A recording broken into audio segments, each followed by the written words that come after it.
Hey guys, welcome back. Sitting in the old boat today. If you haven't been here before, this is a 1978 Sylvan boat. I think it's got custom paint on it. It's yellow, it's got the Sylvan sticker on there, and it's got the registration numbers painted on the side of the boat. We're looking at the Iron Duke, which is right here. 2.5 liter, what is it? Inline 4-cylinder, Mercruiser 120. You guys will have to tell me if that is correct in saying it's the Iron Duke, or is that the 4.3 liter V6 version of this. I think they made a 150. Maybe I'm right, maybe I'm wrong. So we bought this boat not long ago. We had it out on the water one time and we established a few things. We established that it doesn't leak, which is good.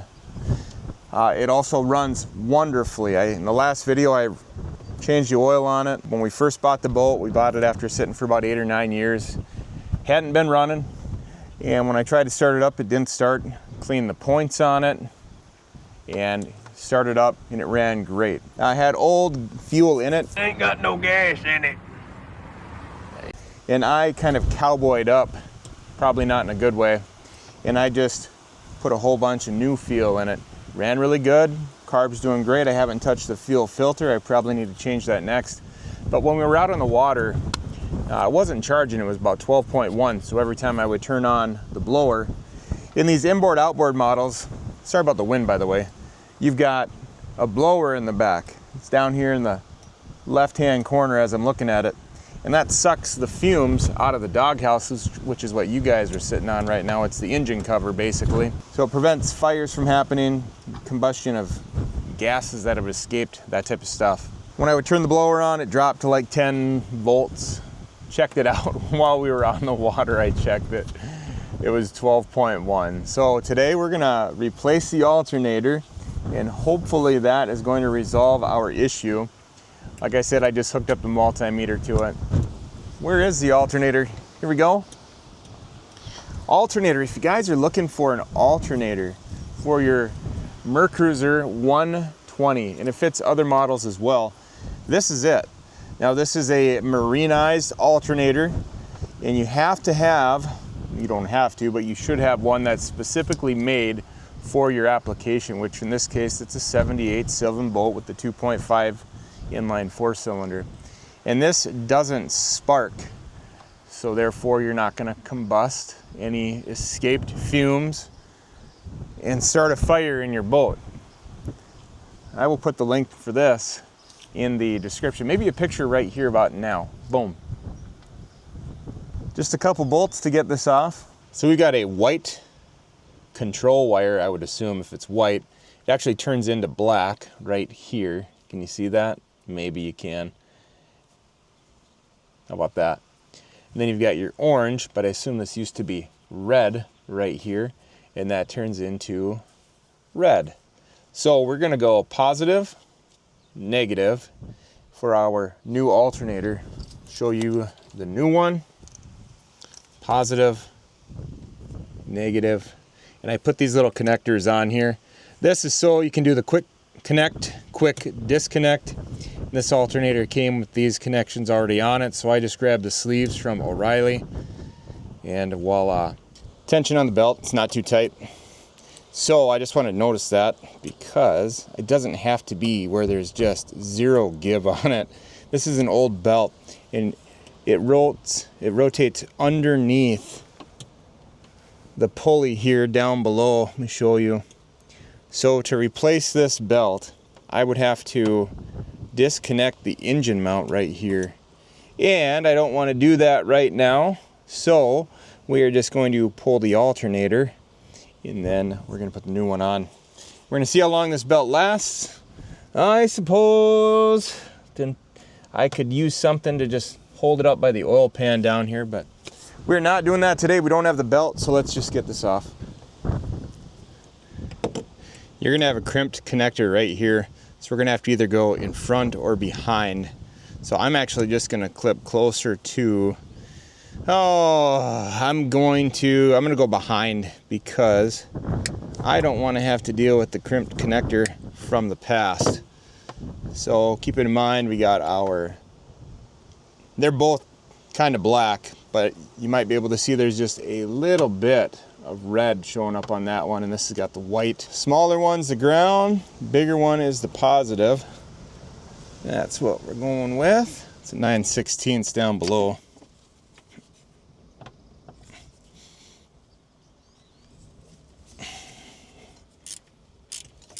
Okay, updates. This hole right here is the hole that was holding the alternator bracket on. So right now we're just kind of dangling a little bit. We've got one bolt holding us on right there. And I put the alternator bracket right here. I'm gonna make sure this is tight up here. We don't want this just loose and bouncing around in here. That's that. Now I got a 14 for the other side right over here so I can get this alternator off. Oh, you know what I forgot?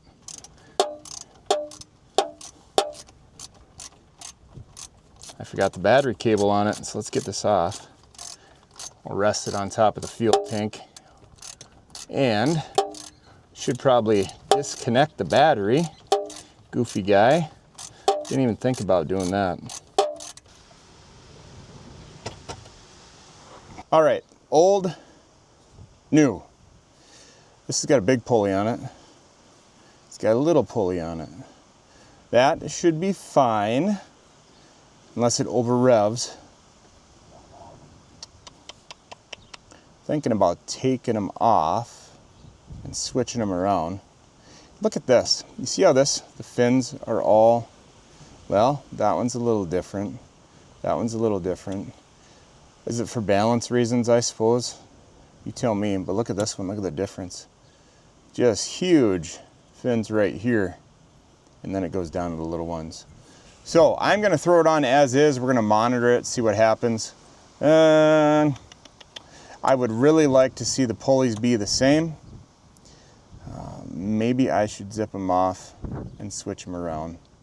I decided to leave them on, and I'm moving forward here. I did disconnect the battery, so that's good. Now let's just get this thing on. Move on. We got things to do. Things to do, right? Yep, you're right. There's our little spacer we're gonna put in here.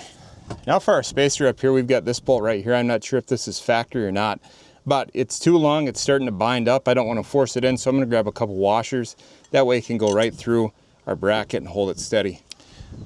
All right, grabbed a couple crush washers. You see those? Those are for brake lines, but they're gonna work for this. So we get that bracket on. Let's do that right now. Come on. No. Go! Well, you see me drop that. I've got it. Great, really great job, man. It's right here. I had to take the pulley that sits on the water pump off. But in other news, that is good.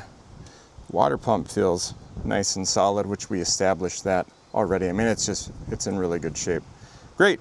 Now, I have enough room up here to put that bracket on. There it is. It fell down in just the perfect way to where it went right below the timing on this. It still has its original timing marks, all that. So that's great. All right, we're on our way in. We're making progress. What is this, a 16? I don't remember. It's not. What is it? 15? Maybe. Can't fit that. It's 15.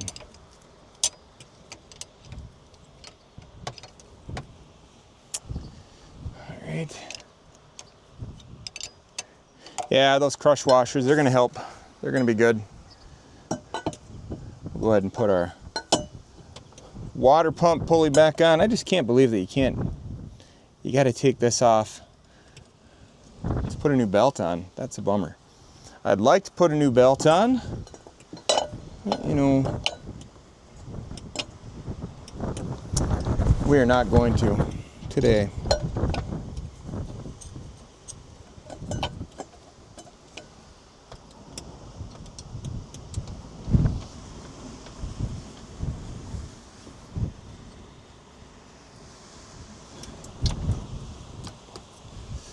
All right, new alternator's on. We're tight down here, we're tight up here, we're tight up here, at the bracket. I've got my connections on here. I crimped them. I'm not a big fan of these crimped connectors, and mainly the reason is because I don't know exactly where to crimp them. I use this and I use this. This works good.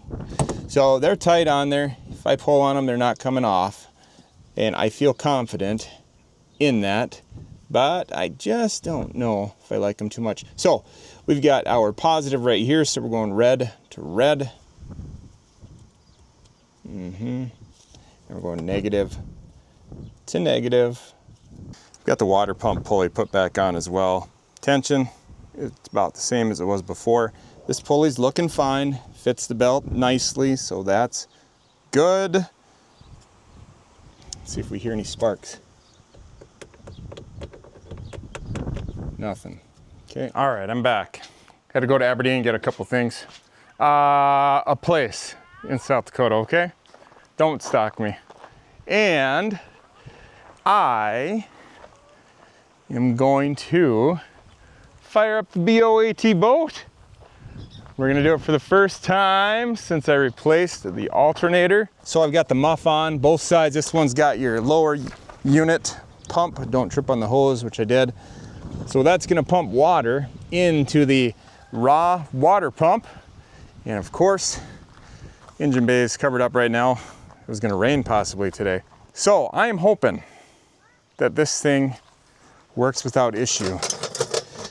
Multimeter is in the boat, I think. I was watching that fuel pump right there, and when I was shaking it around a little bit, it was going up and down, but that's because the level of the gas was going up and down. So everything looks like it's working good. All that really means is I got the battery connected again. The battery is connected to the alternator, but we're gonna know once we start it up based on the charging. Hopefully it's at 13.5. That's what it tested out at. I don't know what RPMs they run it at as well. So somewhere between 13.5 and 14, but probably not any higher than that. All right, there it is. All I ask if you're sitting down there is that you don't fall into the bilge area. All right, ready? Here we go. Yeah, it looks good.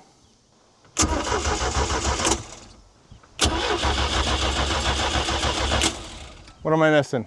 Do we got no spark again? Oh, here we go.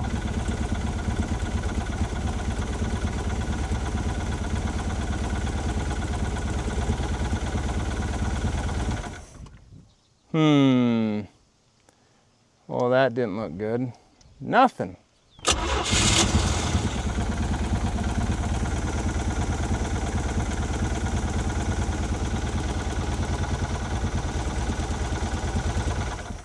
Well, that's great. Something appears to be messed up. All right, so we fired up.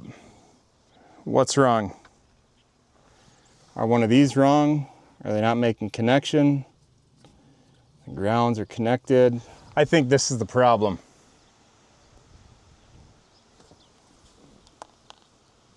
It's bad. It's a ground. Look up here.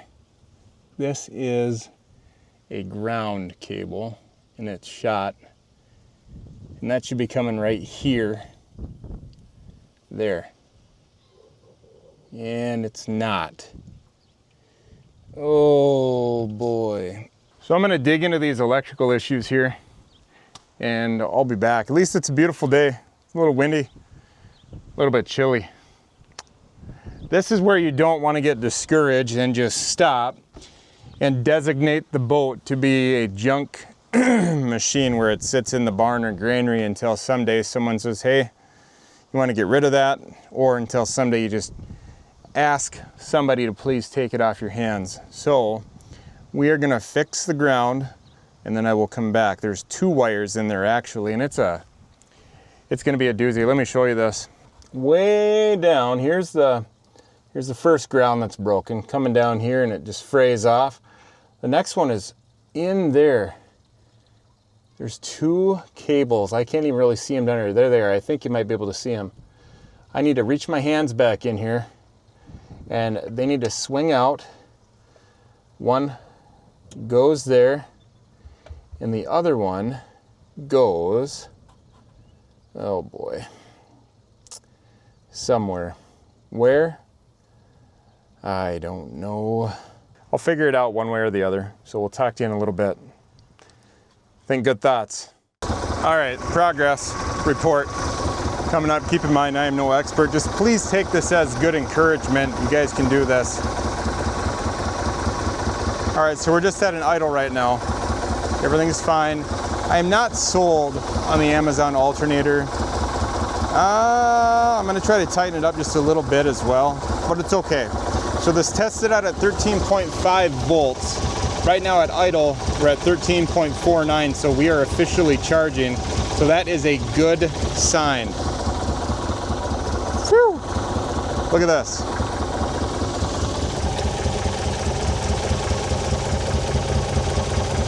Let's see.